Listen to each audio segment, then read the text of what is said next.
when I was growing up, my father took out a piece of paper and he translated a Sanskrit poem onto that piece of paper that I've never forgotten. And he took that piece of paper and he taped it to our refrigerator door so my brother and I could read the words from this poem every single morning before we went off to school.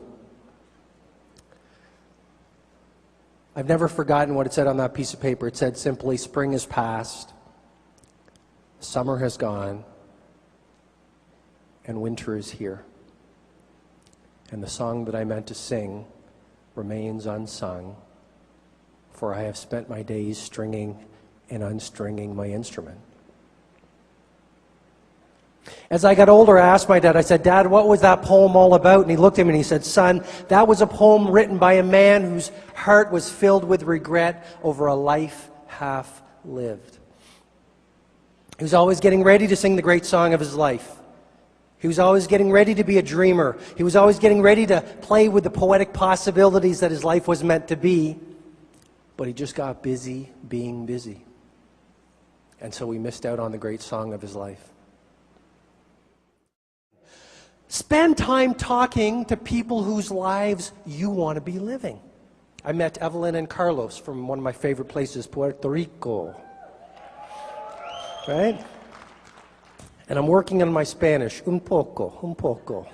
But it's coming along, And you know, it made me think how important it is to surround yourself with people whose lives you want to be living.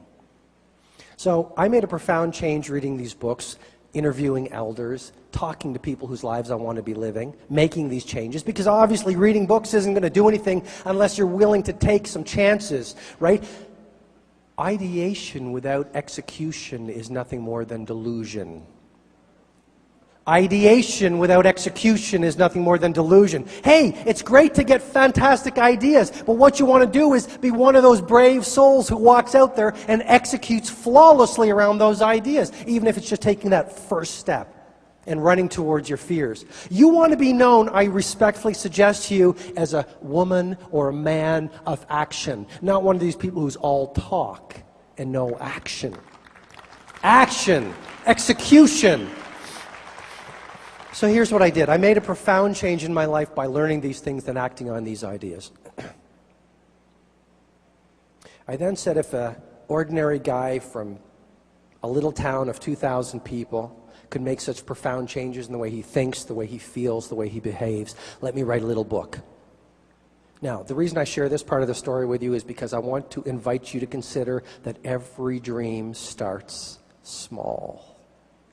You're going to see people up here and you want to be on this stage. You might not be there. Remember, they started off with that first person that they talked to. FedEx, the first night in business, you know how many packages they sold, that they moved? 15. Let's not forget that Bono and his bandmates started off with that first gig in Dublin. Let's not forget that Richard Branson started off with a little college newspaper when everyone laughed at him.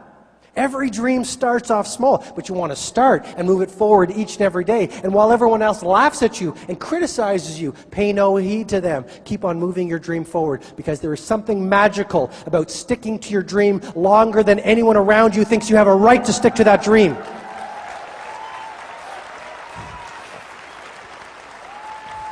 And I'm speaking from the heart here, because I tell you, if I listened to my critics, I would not be on this stage here today. I would be sitting in a law office doing something that I'm not called or meant to do.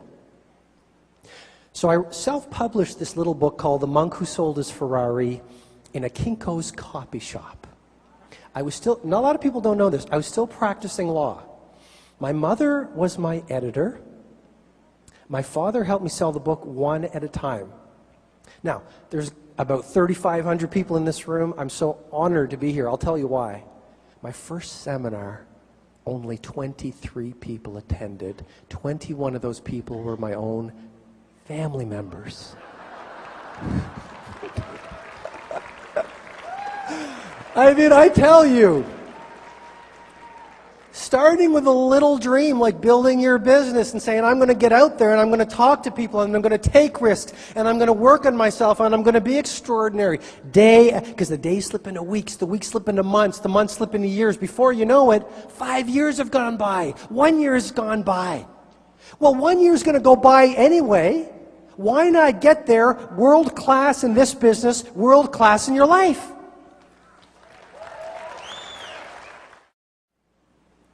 This is the greatest time in the history of humanity to be doing what we're doing.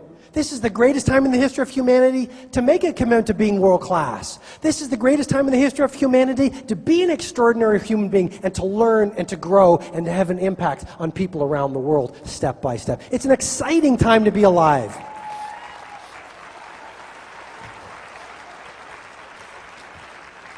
So, the idea I want to share with you is on this being an extraordinary performer, don't give up. I want to read you a chapter from my latest book, The Greatness Guide. Chapter 97, don't give up. I'm sitting here in my study as I write, drinking coffee, thinking. Not daydreaming, not wasting time, not worrying, simply thinking. One of the best things you can do is to spend some time each day thinking. Because what's the point of getting to the top of your mountain, realizing you did the wrong things? Think how you can build your career to the next level of world class within free life. Think how you can add more value to your stakeholders. Think what you can do to be a shining example of poetic possibilities. Think. Peter Drucker said it so well. He said, there's nothing so useless as doing efficiently that which should not be done at all. Confucius said it even better. He said, the person who chases two rabbits catches neither. So simply thinking. Mostly I'm thinking about the importance of having a sense of mission and then staying true to it. It's not easy though. I found that the bigger I dream, the more obstacles I face. My mission in life is pretty straightforward. I want to help human beings become extraordinary and organizations get to world class. I have such a passion to realize that dream and do my part to make the world a better place. This isn't just a business to me, it's my calling. But the higher I reach, the more I get tested. Sound familiar? But challenges are good. We grow through them. We are most alive amidst danger. Papa Walenda, the great high wire walker, said it so well. Life is lived out on the wire. Life is lived out on the wire. The rest is just waiting. The wisest amongst us, the genuine leaders, smile in the face of adversity. They understand that life tests the big dreamers, the passionate revolutionaries. It's almost like a weeding out process. Only the strong and the best get to live their heart song. You know what? If it was easy to get to world class and extraordinary, everyone would be doing it. Jeff Bezos, Amazon.com, once said, I knew that if I failed, I wouldn't regret it. But I knew the one thing I might regret is not trying.